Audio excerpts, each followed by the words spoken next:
So in this one campaign I was running, we had a new guy. He was sort of familiar with D&D. He was from New Zealand or Australia. I don't really know. I'm kind of a dumb Canadian.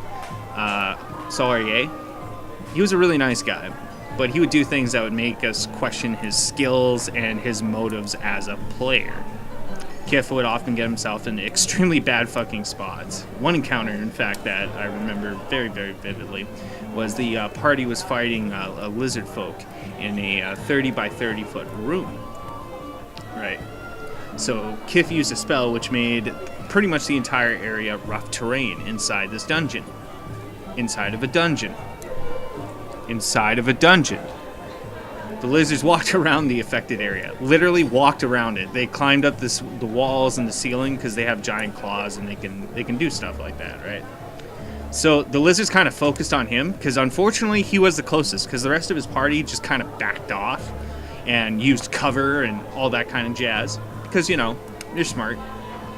So most of the party was in range. So he was getting hit by the lizards, chucking shit at him, spears, magic missiles, that kind of thing. And on the other side, you got his party throwing fireballs, shooting arrows, shooting crossbow bolts, throwing hand axes, and throwing other spells on the other side. It's great.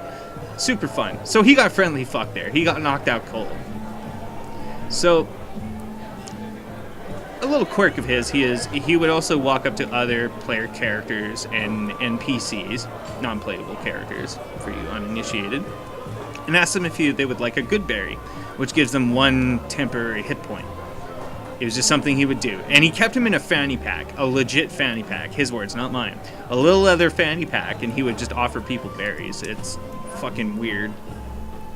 We always made jokes about him having like a rusty old carriage that he tries to get the town's children to go into.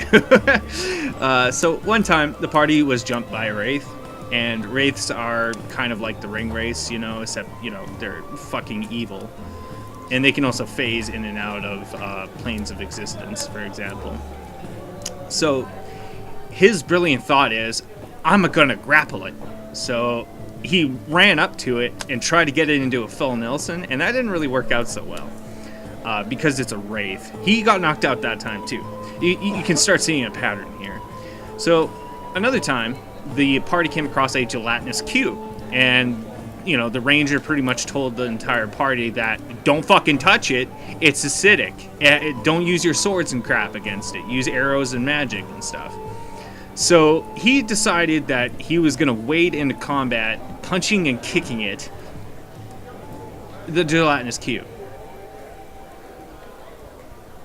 Yeah. That was a sticky situation. Really didn't work out so well. Another time I remember Kiff the Goodberry was that he went through one of these dungeons that I had set up, a very dangerous thieves hideout, right? So in one of the not one of the rooms, but there was 13 treasure chests that were in this dungeon, right? He opened 3 out of the 13, okay? The 3 of them were trapped out of the 13. He opened the 3 trapped ones, and those were the only treasure chests that he opened. Oh my god, the luck. I didn't have them all in one room either or anything like that. They were spread out all around the place. It's just he was the guy that just kept fucking shooting. I mean, you could think of it like luck, I suppose. God damn you, Kiff. You son of a bitch, I love you. So the last and final time of Kiff's journey, that how he met his end, was the party was going through a underground dungeon, and there was a very large lava crossing. And unfortunately, in this lava-infested gap, they had to cross it. They couldn't use the walls, they couldn't use the ceiling. So they had to create some way to get across. Well, the party decided that they're going to make grappling hooks. And they use rope, all the good stuff. They get it across. It sinks in good. It's fine. Kiff, on the other hand, would rather use a vine. So he does that. He animates the vine so it wraps itself around a thing, and he secures it. But he rolls in that one. creating the vine and tying it. So he goes across, he fucks up. The vine breaks, and he goes falling 35, 40 feet into the lava below, doing 38 points of bludgeoning and fire damage. You may be thinking, well, what the hell? Why bludgeoning their Hoot? Well, fun fact about lava. It's not actually a liquid, okay? There's actually a really, like, fucking hard-ass surface that's on the top of it. Kind of like a crust of, like, a really shitty pizza, right? That just burnt to shit. Think of it like that. And the lava itself is like the cheese, right? So you got to break that crust in order to get into that lava-soaked cheese. You know what I'm saying? So, unfortunately, he didn't break the surface of it because it's, you know, pretty thick or whatever. So he's just kind of sitting there burning. Here's the thing, though, is it did 38 points of damage, but he only had 30 health. So he's blacked out on top of the lava. So the party were like, shit. We're trying. We got to come up with an idea to save him. We got to help him, right? Right, guys? We got to save him somehow. And I'm sitting there scratching my head, and I'm like, well, fuck. I don't really know what you're planning on doing to save him. He's kind of in a pretty shitty predicament. He also rolled a nat 1 when he landed, by the way, so that's why he got a hit with that much damage. It was all around bad. It was just botchamania. So someone had the bright fucking idea to use an item called the Decanter of Endless Water to try to save him. Now, you're probably thinking, wait, well, I don't understand how that's bad. Well, if you know anything about thermodynamics, you're probably laughing your fucking ass off right now. So, unfortunately, you know where this is going.